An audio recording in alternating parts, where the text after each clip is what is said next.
So let's talk a little bit about personal care products. We touched on phthalates already.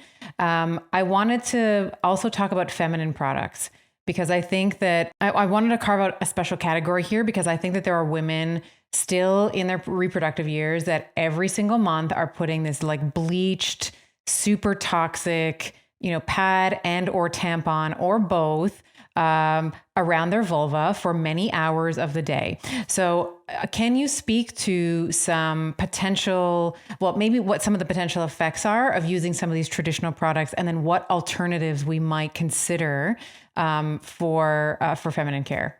Right. So, there's, I think it's the organization Women's Voices for the Earth has done a lot of work in this area. They have I don't know if it was a campaign that they did called Detox the Box, which was all about this. That was pretty funny. I dug that. But what they found is that, these, whether it's a conventional tampon or a pad or whatever, that there are plasticizers, there's phthalates that are present. There's also dioxins that are present because of that bleaching. So it's not that there's necessarily chlorine residues from the bleach in these products, but that process of bleaching can produce these dioxins, which are very potent carcinogens.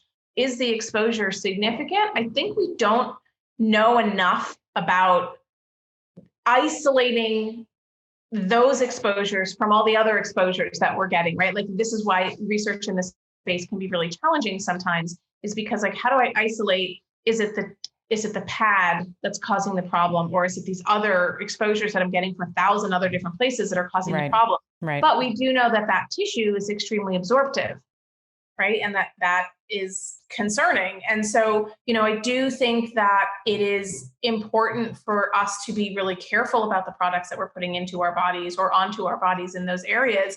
And I think, if we can move towards, at the very least, if somebody's going to use a tampon, let's make sure that it's an organic cotton that doesn't have pesticide residues.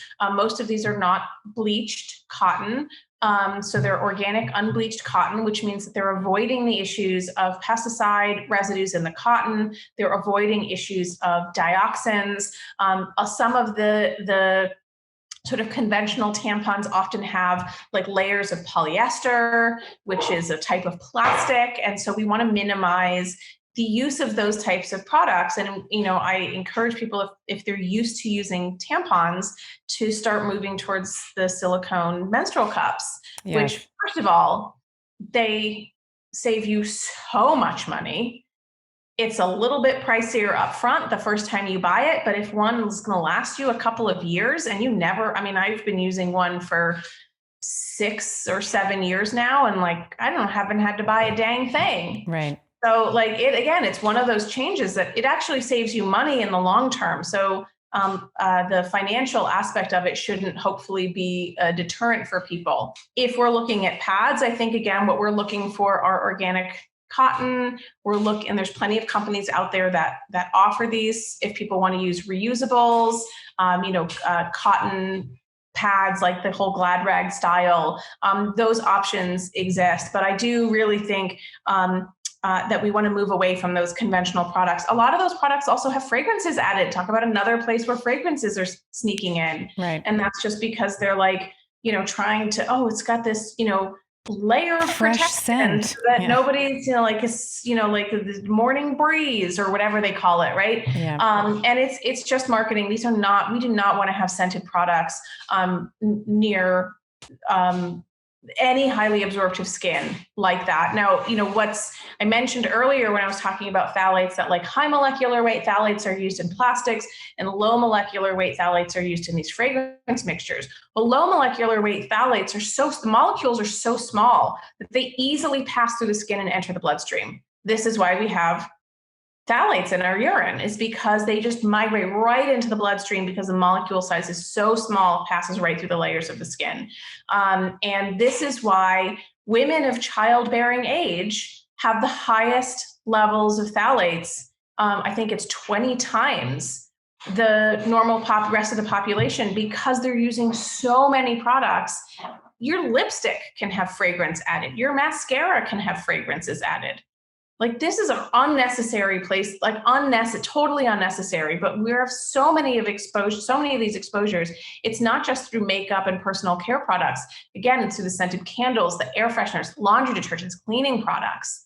Yeah. And so women of childbearing age that are either, using a lot of these personal care products and or also doing, house cleaning and laundry and things like that are going to be disproportionately exposed.